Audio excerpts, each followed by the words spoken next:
Hi, Kingston Town Administrator Keith Hickey with the latest version of Kingston in Depth for the month of July. This month I am honored to have with me today Kingston's Conservation Agent Matt Penella. Thanks, Matt, for coming in. Thanks for having me. Matt's been the Conservation Agent in Kingston now for about a year and a half, has done a really good job at trying to address some of the needs of the conservation area itself, from assisting with acquiring Winthrop St, and we'll get into that, along with trying to advertise and make people more aware of some of the other conservation opportunities that we have in Kingston, and preserving those conservation activities from things that have been going on out there for years that really shouldn't be. So we'll talk about all those types of things, and maybe something coming up in the future, as well as gravel excavation and why that's becoming more and more of a hot button, and I think people will start seeing and hearing the discussion at Board of Selectmen meetings and potentially Planning Board meetings and Conservation Commission meetings, for that matter, in the future. So with that, we've been dealing with a lot of different things in conservation. One of the more prominent items that we've dealt with over the last year and a half has been the Winthrop St property, and the acquisition of that Winthrop St property, saving it from potential development, housing developments out there. So Matt, maybe you can tell us where things stand with that, and when people can start getting access. Yeah, so the Winthrop St property was purchased by the town several months ago. We still do not have a parking area there. We do have an easement that was granted to the town by the abutters generously, and we've started the site work there. So we've cleared trees and removed the topsoil. We're about to put down some crushed stone and a little bit of fencing just to detail where people can park there. So it's imminent. So I imagine within the next probably month or two, people will be able to park there, and we'll put out sort of a PSA about that to let people know it's time. As far as the purchase of the property, half of the purchase price was to be reimbursed by the land grant administered by the state. And we've submitted all the paperwork on that. We have a couple of steps left that are just some cleanup items before they'll actually release the money. So we're just about there on that part of it too. Yeah, it was a great collaboration, I think, between Conservation Commission, yourself, and property owners up in the Winthrop St area to really pull together and apply for the grant and be successful in receiving that as a $400,000 grant. I think that money goes back to CPC, community preservation, because they up-fronted the money. But again, working with all the groups that have an interest in this, came together, really worked out really well. We'll have that property opened up to the public sometime later this summer. I know you're working with a surveyor to get it surveyed, which I think is the last step that we need to do to get the money refunded back to us from the state. Yep. Yeah, and the area residents really were huge, not only in getting the property preserved, but even now, the area residents are helping with, they're essentially doing the site work and prep for the parking lot and removing trees and all that. So it's saved the town a lot of money in getting that stuff done. No question. And again, we had a very generous donation of an easement area so we could put the parking lot in. So people will have the opportunity to go up there, walk around, enjoy that site. I've had the opportunity to walk up there with you on part of it anyways. And it's really pretty. It's a great site, a lot of opportunities up there for viewing wildlife or just taking a walk through the woods. We will have, I hope, we've already applied for grant funds to do a restoration project there in the old agricultural bog. Essentially what it would do is, remove some of the water control structures and sort of fill in the bog ditches in a way that it restores the original flow of the water through the site. And what it's going to end up doing is just being able to support more biodiversity, and it's just going to be a great spot to go and take a walk. Yeah, it's great. So that's been probably the most high-profile conservation project, certainly over the last year or so that we've had. But some of the other conservation spots that we're trying to, or I shouldn't say we, you and your agent, your assistant Mike, is working towards addressing, is just preserving some of the conservation areas that we've already had. And one of the bigger ones that you really put a ton of effort in over the last year or so is Camp Nekon. And maybe you can talk about what Camp Nekon is, where it is, some of the opportunities people have if they want to go visit, and what you've done to try to preserve that. Yeah, and I can get into some of the other parcels too, just because that's one of the bigger questions that I get from people is about a particular parcel. They say, I never heard of that before. So what we're trying to do, and also thanks to CPC, is get a lot of our properties mapped. Myself and Mike both have the capability to map these parcels and produce maps for the public where they can tell what we have, where they can access it, where the trails are so they don't get lost. So we're working on a lot of that to get information out, and that'll be coming out soon for people. But specifically on Camp Nekon, it's the first parcel that I visited when I got this job. I went there with my 3-year-old and my 11-year-old dog. And very quickly into the hike, I realized that it wasn't safe. There were people that day had been driving around in there in full-size trucks because the property wasn't gated off. So I just thought, I can't get out of the way if somebody comes flying around the corner in a truck. So right about that time, it became like my priority property for the year is to make sure that got sort of situated in a way that it became safe for the public to use it. Town's owned that for almost 50 years. It was bought by from the local Girl Scouts organization, I believe, in 1973, and it was held as general municipal land until I think it was 2014 when it was transferred to conservation. But no gates, extensive damage in there from off-road vehicles, including trucks and Jeeps and ATVs and dirt bikes. It's amazing habitat. It's globally rare habitat. You have what's called the Atlantic Coastal Pine Barrens, and it goes up the eastern seaboard, and it's just little bits of it left here and there. It's a habitat dominated by species like pitch pine and different oak species. Supports a huge diversity of rare species, always on the sandy soils, which we'll get to later for different reasons. But it is habitat that really doesn't exist anywhere else in the world other than in certain pockets along the eastern seaboard, and there's not much of it left. And it ends right in Kingston. So Camp Nekon essentially is the northern terminus of that Atlantic Coastal Pine Barrens, and it's really special. Within that, you have rare habitats. We have Atlantic Coastal Plain ponds, which, again, they only occur in the world in these Atlantic Coastal Plain habitats, which are rare themselves.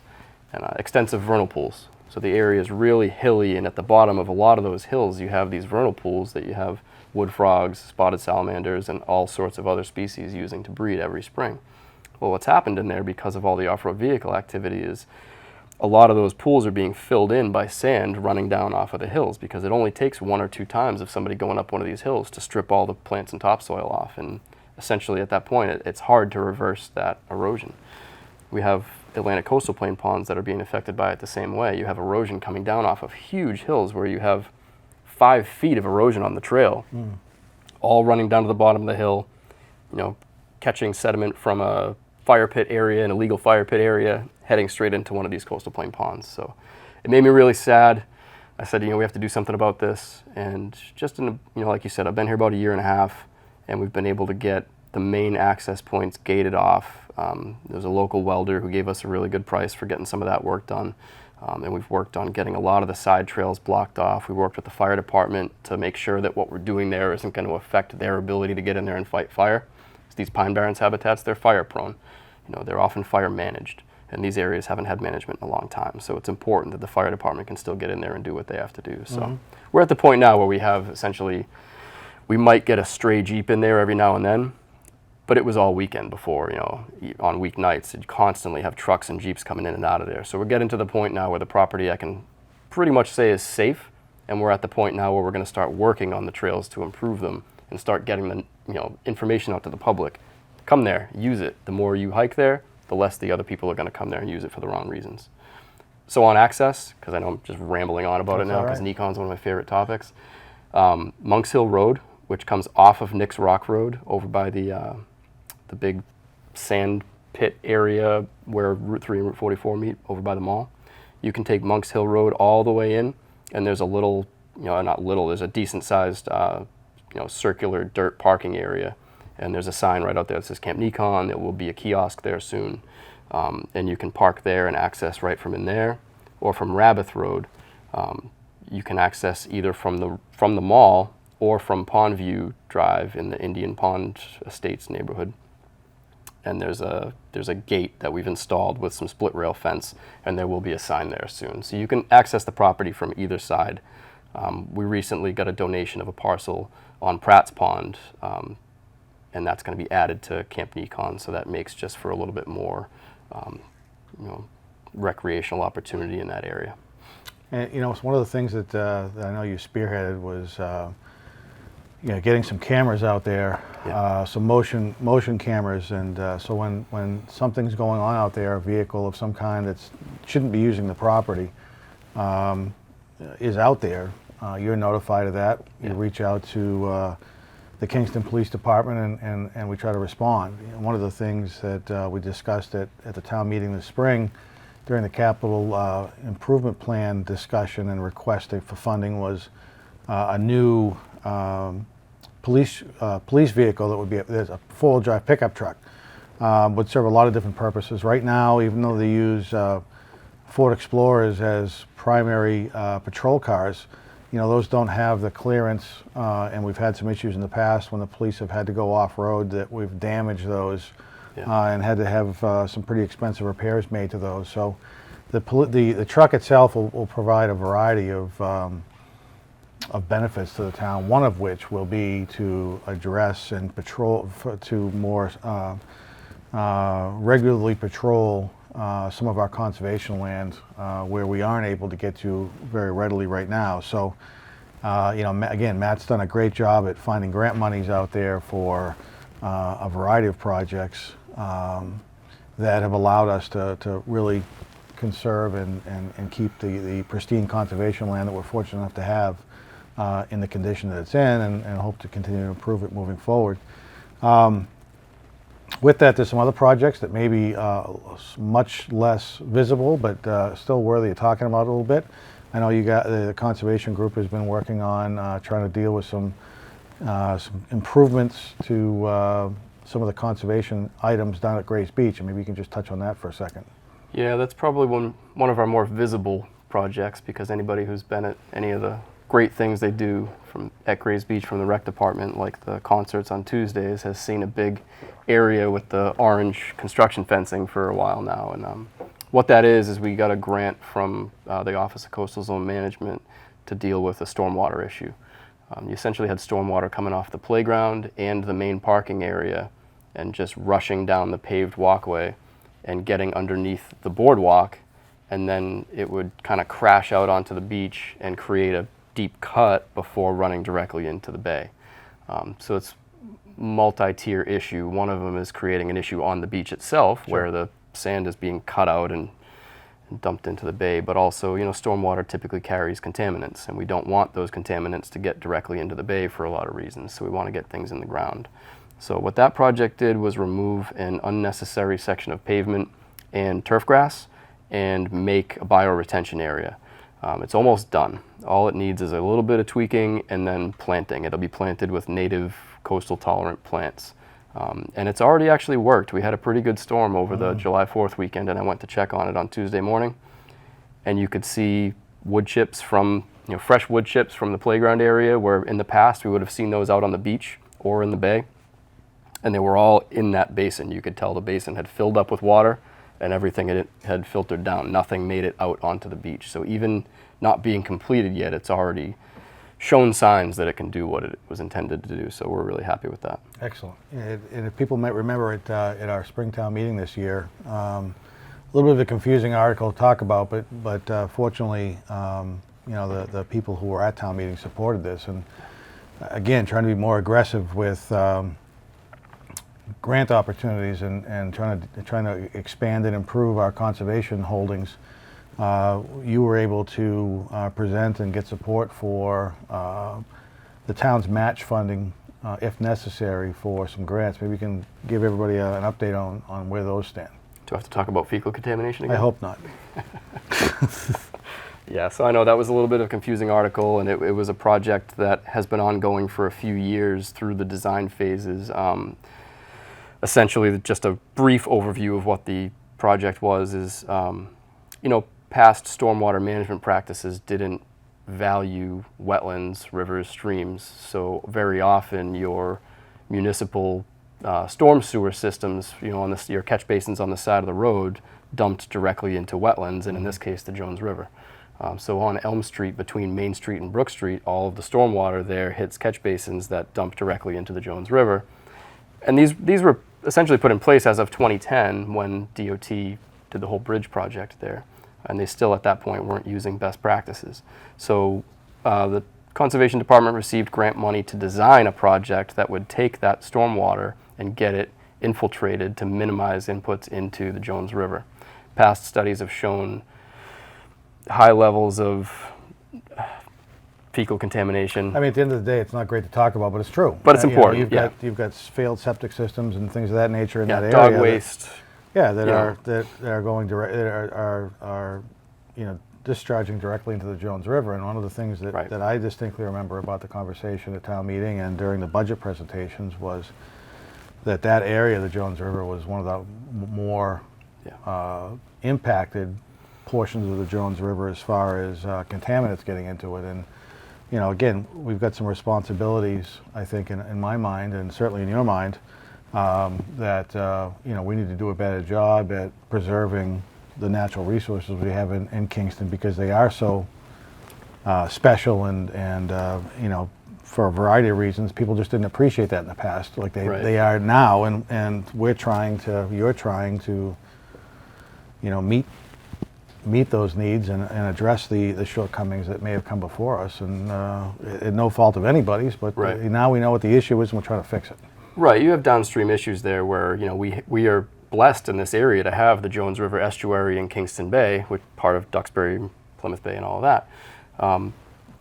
But stormwater and contamination leads to issues out there. We have sections of bay and estuary that haven't been open to shellfish harvest in probably 100 years. And what we're looking to do is get all that stuff opened up, because who doesn't want more, not just recreational opportunities, but opportunities to harvest shellfish and feed yourself and your family, like that. People really, improving fisheries, all of these things all tie together with improving the health of these systems.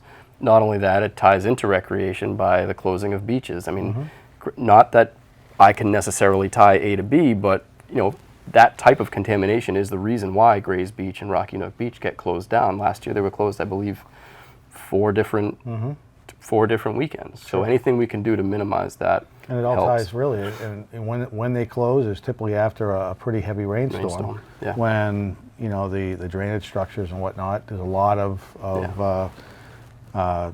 water and contamination in the water that ultimately flows out to Grays Beach and Rocky Nook Beach, and that's why they end up having to potentially close. So by starting to address the upstream issues, ideally in a perfect world, we'll reduce the risk of having to close those beaches because of contamination in the water. That's my hope.